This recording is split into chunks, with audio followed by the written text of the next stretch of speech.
গরিবের সরকারি স্কুল। দিদিমণি, আসবো? হ্যাঁ আসুন, বসুন।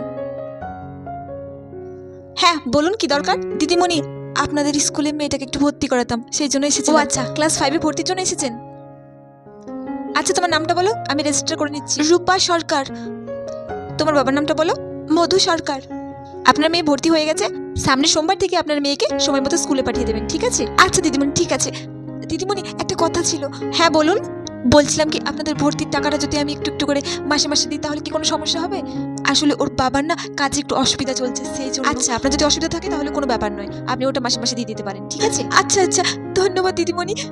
বলছিলাম কি দিদিমণি, ও যদি 1-2 মাস একটু কারো বন্ধুদের বই দেখে পড়ালেখা করে তাহলে কি কোনো সমস্যা হবে? এখন না বইগুলো কেনা সম্ভব হচ্ছে না, বুঝতেই পারছেন আমাদের মাসের শেষ তো। পড়ার বই আপনার মেয়েকে আমাদের স্কুল থেকেই দেওয়া হবে, ওই নিয়ে আপনাকে কোনো চিন্তা করতে হবে না।